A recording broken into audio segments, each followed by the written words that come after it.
Hey guys, Matt, IronTrap Garage. We are back working on right there it is, the Sweetheart Roadster project. So last time I got the hairpins all set up and locked in place on the frame. Really psyched with how they came out, and we're kind of need to move on, even though I want to jump around and do some sheet metal. We need to move on to getting the steering box and steering all buttoned up and figured out here. So I've had an old boat steering box that I got at Hershey like, I don't know, 3 years ago, 4 years ago or something. It's an old Chris Craft boat steering box. It actually uses a Gemmer box like an F1 pickup would use, except it has this really neat cast-in bracket that's adjustable on the end instead of having a flange. What that allows you to do is mount it on top or underneath of a frame rail. And if you ever looked at some of the little book magazines from back in the 50s and 60s, sometimes the guys would list in their description about their car, it would say like boat steering.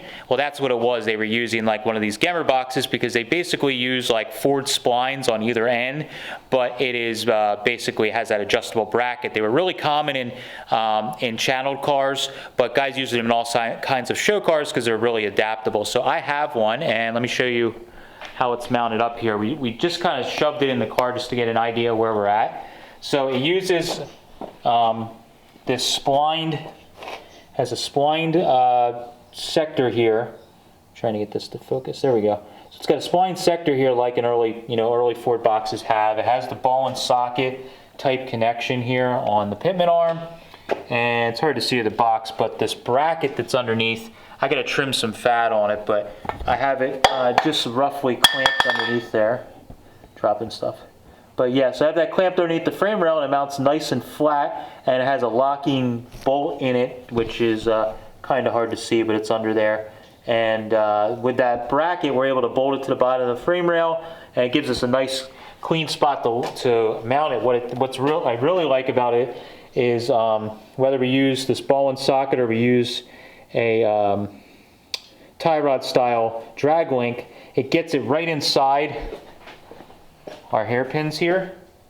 So we don't have this driven all the way on here. I'm probably going to use a tie rod style, but that gets it right in here. So I'm hoping I can get the tie rod to run like right in there is the goal. So the first problem we got to have though is the steering box is really short, and I have a little seat set up here with a V860 40 Ford wheel that I'm going to use on the 33, piece of plywood under it, piece of plywood on top, and there's my seat.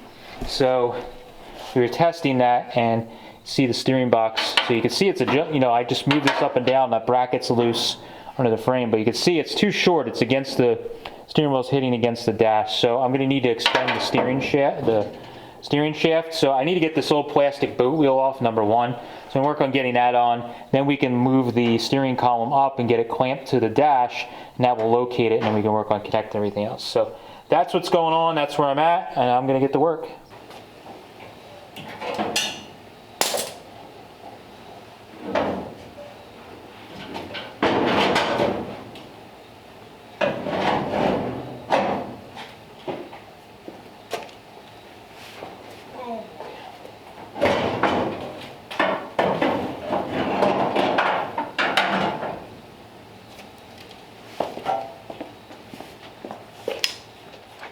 All right, so I got this wheel all in the vise here, and somebody had told me about this method, and supposedly it works, we'll see.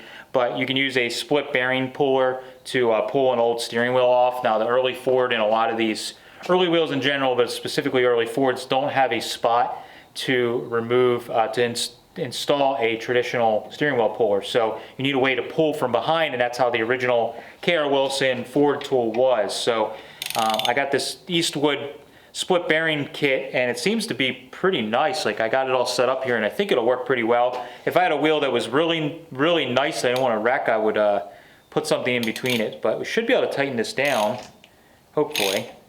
Either that or we're going to wreck something. And it should pull the wheel off. Hopefully.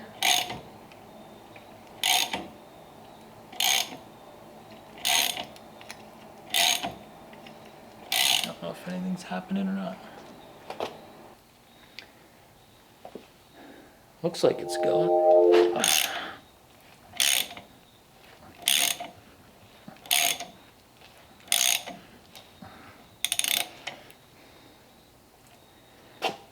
It's gotta be going. You can see space around it.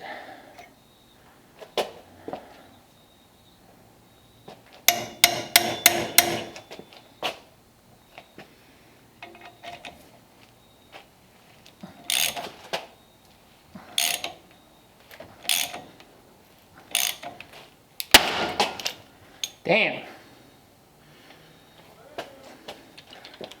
Wow. I really let loose.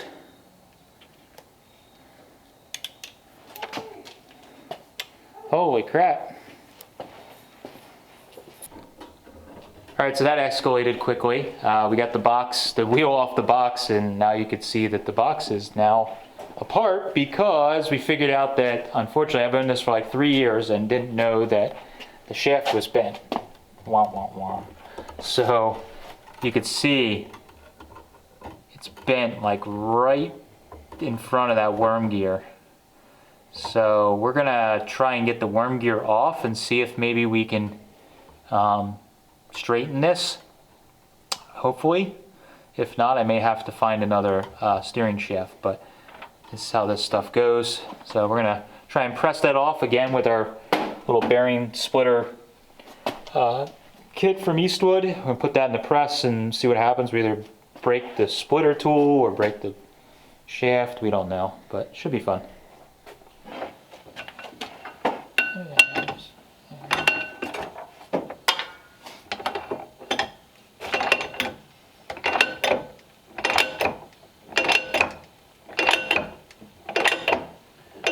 Take a peek and see if that's even at all.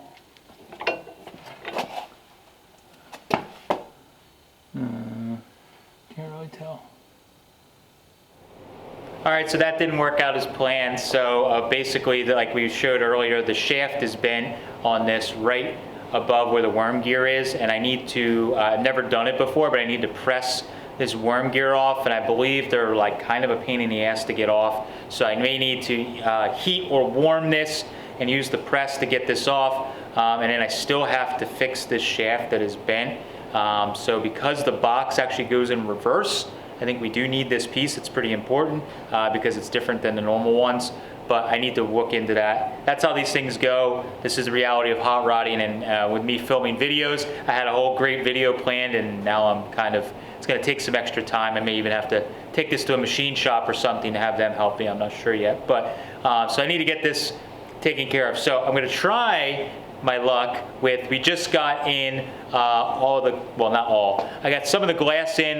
Rick from Washington that actually toured me around the Pacific Northwest a little bit, was changing out some of the glass in his 40 Tudor, and he sent me the rear glass and some front glass that is like okay or usable for this car, and I paid him shipping for that, which was really great. So I'm going to try and get some glass put in this. I got Justin coming over today for Sunday service. He's going to give me a hand with it, and hopefully we can get some front and rear glass in the car and turn my week of bad luck around. All right, so Rick sent us this glass, and it has the old seal on it that they just cut out and off. So we got to get that off, and then I went to Drake and, or I'm sorry, Carpenter. Sorry, Dennis Carpenter. We got a back window seal. Obviously, hashtag not sponsored. And we'll put the seal on. This kind of is the start of sort of modern seals where the lip actually goes over the body instead of just kind of pressing in. So this is cool. It's original Ford glass. It's hard to see on glass, but right there's original Ford logo, which is geeky stuff I like. That's that side.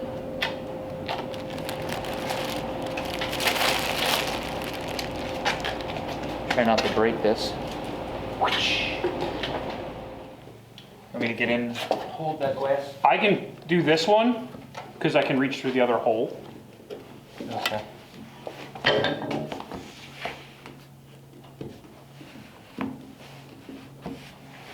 Push it.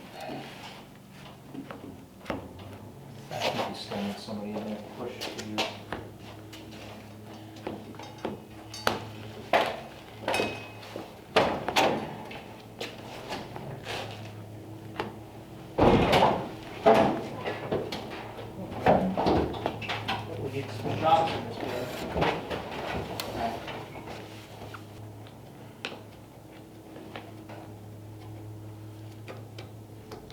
Imagine me trying to do this by myself. No.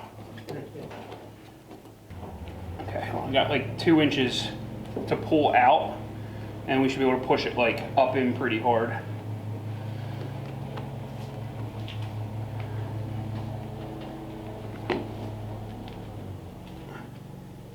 The corners. All right, there it goes. We'll do the other one that way then too. Yeah. We'll start on that end and around. All right. I'm kind of out of frame, but if you want to just aim it at the camera and show this little lip here. Okay. There's this little lip that we have to flip over. So you put the glass in from the inside, and then you got to pull that lip over with the plastic pry tool. Having a helper is huge on this. Oh. You gotta go in. Yeah, you gotta go inside.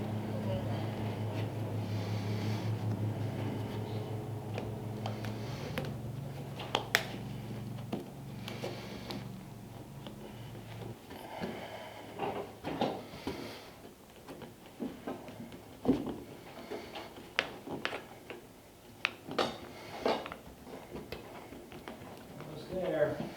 Yeah, I got like 4 inches.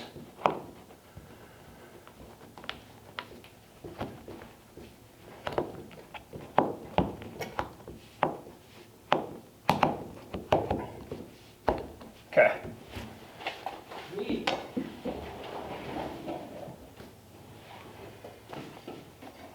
All right, so the garnish molding, you have to put this center piece on first, and then the outer ring goes around it. I'm a cheap ass, so I saved pretty much all the screws. So, period correct screws. That's my excuse for why I'm a cheap ass. Yeah, already looks better. It's got glass, it's full of fingerprints, but original Ford logo on there, pretty cool. But just putting some glass in the back of this car makes it look only like 80% shitty. It's pretty cool. So we got the garnish molding all in. I know it's hard to see back here, but garnish molding's all in there. We'll light it up better, but now that we got that in, we got to do the, Rick also sent us the front glass, which is here. So we got the front glass there. Get the original windshield seal or frame you guys may remember we took apart. And we had a viewer that sent us the screws for the windshield frame, which I gotta find somewhere in all this madness over here.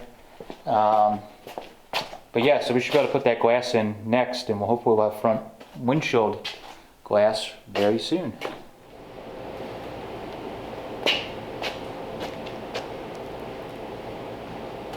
This sums up how my the past week of trying to work on my projects has gone. This is what happened to the glass. Now, this was a little bit of me freaking out and throwing it on the ground, but this bottom corner got broken. Basically, this glass, I think that frame that we have, which I just set back in the car before I got really angry, the frame that's in the car, I think is a little tweaked or bent. I'm not sure from what happened with that car when it was in the junkyard, but it did not fit. And when we were trying to like carefully push this down in this one little corner where there was already some like separation in the glass, just went chink, and a little piece broke off, and I got really upset because Justin and I had spent like an hour plus trying to carefully get everything all cleaned out and ready to go, and that is my luck. So I have one used piece of glass and one broken piece of glass. That does not help me. So this video is basically coming to an end, and this is an example of things not going right. I'm pretty pissed off. So totally a bummer. And while I made some progress, like they say, 3 steps forward, 2 steps back, we are kind of stuck here. So I need to get some glass for the front windshield. At least I got the rear glass in on the Forgotten Hot Rod, and we kind of have some stuff figured out on the Sweetheart Roadster, but I'm kind of at a standstill with these 2 cars because now I need to either A, get some glass cut, and B, try and figure out the steering shaft on the Roadster. So I need to, obviously with timing, and we've been doing some traveling lately, none of this stuff went smoothly, so I don't have anything else to really work on to create a cohesive video that is a win and I'm high-fiving. So yeah, I don't even think I could say small victories today, unfortunately. So it's just a mess. So anyways, still working on the cars, keeping moving forward, but at least I got rear glass on the 39. So that's my small victory of the week. So we're gonna keep working on that stuff. Hopefully I can get the steering box stuff figured out on the Roadster, because I felt like I was moving forward really well on that car and we were starting to kick some ass, and now I got a little bit of a stumble on this. But this is what happens whether you have one project or you got like 10 like me. You always end up running into this stuff when you're using old parts and building these cars. Even with new parts, you run into this stuff. And this is what happens, and you just got to stick with it and stay positive. So I am going to go inside for the afternoon and eat some dinner and just de-stress, come back with a fresh set of eyes and not as bothered, and we'll keep moving forward with the cars as we can. So thank you guys for watching. Appreciate it. If you have one of these experiences that is extremely frustrating like this, drop us a comment down below. Make me feel better if you got some good ones that will make me feel a little better. Thanks, guys. Catch you later.